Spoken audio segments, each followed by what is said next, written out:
Notorious criminal Edward Jockey Smith has been shot dead by Victorian police. The man, once called Australia's most wanted, ended his life in a shootout while on the run. Smith's criminal career was brought to an end by a routine police check on a stolen car.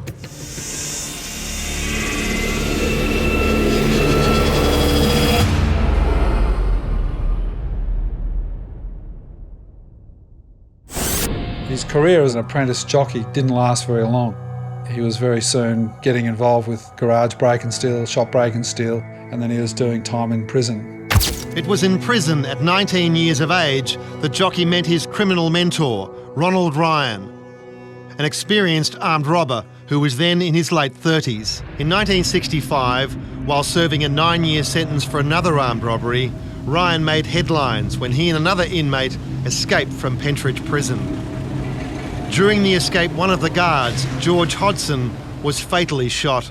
Just 17 days after their escape, Ryan and Walker were back in custody and were later tried for murder. Walker got 12 years for manslaughter, while Ryan was convicted of murder and sentenced to hang.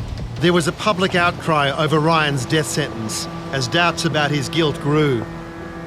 The defence claimed the trajectory of the fatal bullet showed that Hodson could have been accidentally shot by another guard trying to stop the escape. The Cabinet is satisfied that there are no reasons why the sentence pronounced by the court should not be carried out. The sentence of death will be carried out at 8 a.m. on Friday, the 3rd of February 1967.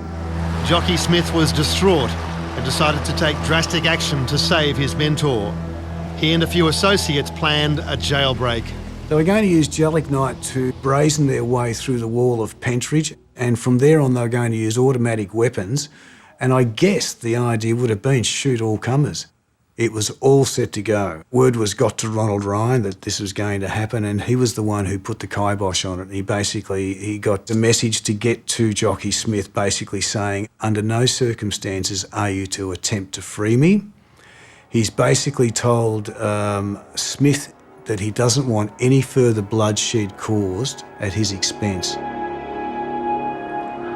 Ronald Ryan was hanged inside Pentridge Prison at 8 o'clock this morning. It follows a long and tumultuous campaign to commute his death sentence. Ryan's death should have deterred his young apprentice from a life of crime.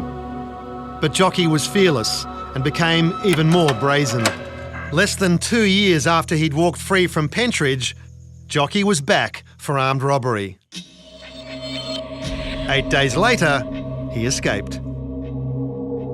The story goes that he's pulled up one of the visitors who looked a little bit of a knockabout type of a guy and said, look, I've lost my pass. And I'm in a hurry. Any chance I can grab yours? And you just mentioned it when you go through that you lost your pass. It won't be a problem. You'll be able to go out. And got hold of the pass, walked straight up to where they took the passes and let the visitors back out, handed the pass in and walked out. No one hurt. No one any the wiser. One of the all-time great escapes from a maximum security prison in Melbourne, and naturally as a result of that, Jockey went into cult status. In relation to Jockey Smith's escape, the thing that you have to realise that he's a remand prisoner. Jockey's awaiting trial, and so he's in his civilian clothes, and so is everyone else in the remand section. So when he jumps the fence and gets into the visitors section, he doesn't necessarily look out of place. He's just in the clothes he was arrested in. He fled to Sydney, where he rendezvoused with Valerie Hill, a woman he'd married while in prison. Jockey changed his appearance and assumed a new life training horses. But robbery was much more lucrative, and Jockey lived a double life. In 1977, the CBA Bank, as it was then known, at South Hurstville was held up. There were 3 offenders, and they got away with about $180,000, which was then Australia's largest bank armed robbery.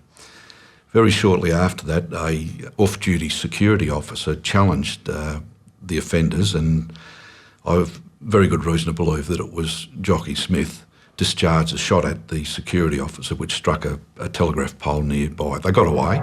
Jockey was wanted for attempted murder, armed robbery and escaping prison. He and Hill fled further south to the coastal town of Nowra. Here, Jockey would be accused of his worst crime, the murder of a respected bookmaker, Lloyd Tidmarsh.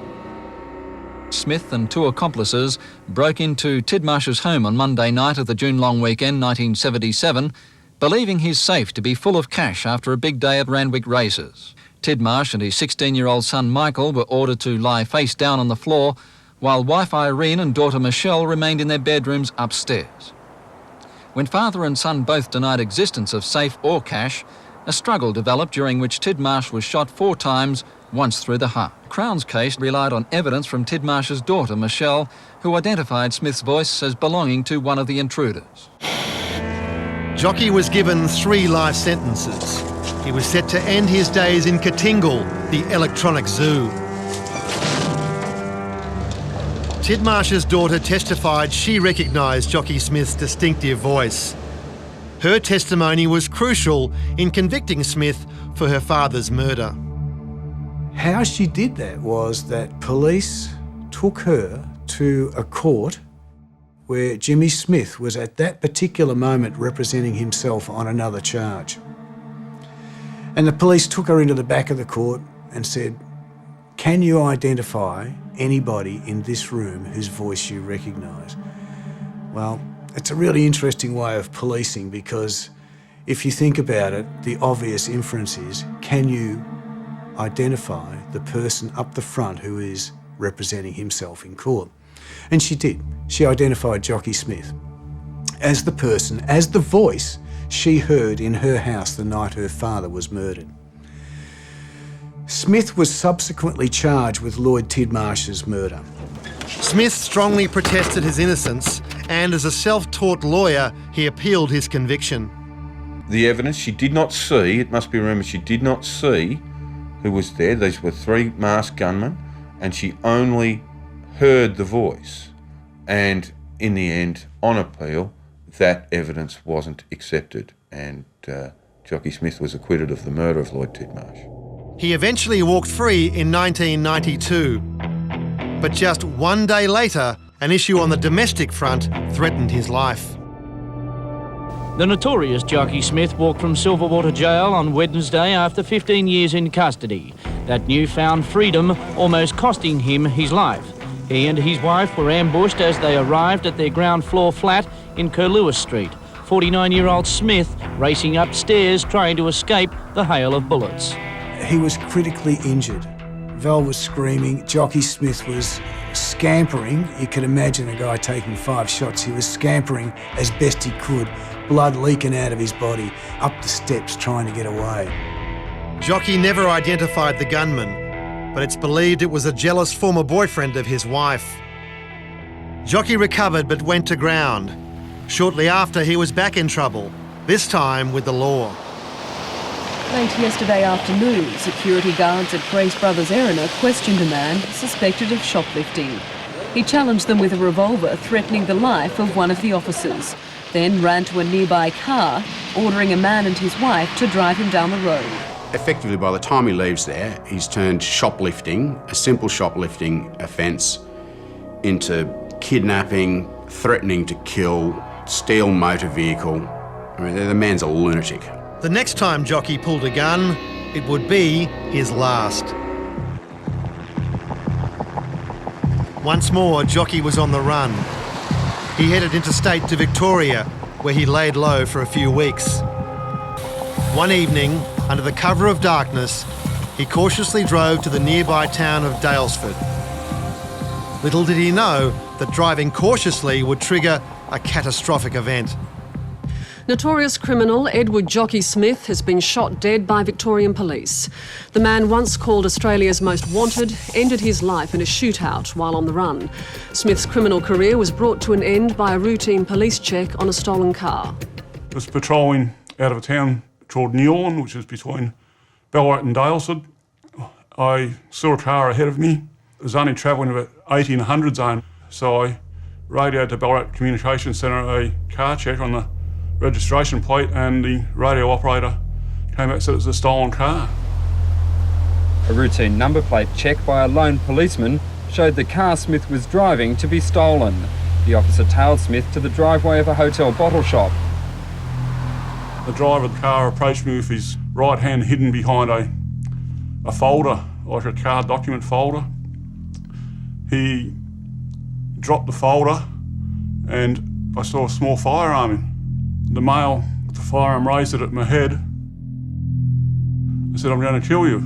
A passing motorist saw what was happening and attempted to run Smith down. I seized the moment, reached and grabbed my firearm, aimed it from the hip and fired 2 shots. The fugitive fired twice towards the driver, but was then gunned down by the police officer. He was hit twice in the chest, dying almost immediately. I don't have any doubt in my mind that I would have been shot and killed that night. And it's only by a bystander's involvement that distracted him, enabled me to reach for my firearm, and the shots I fired were fatal.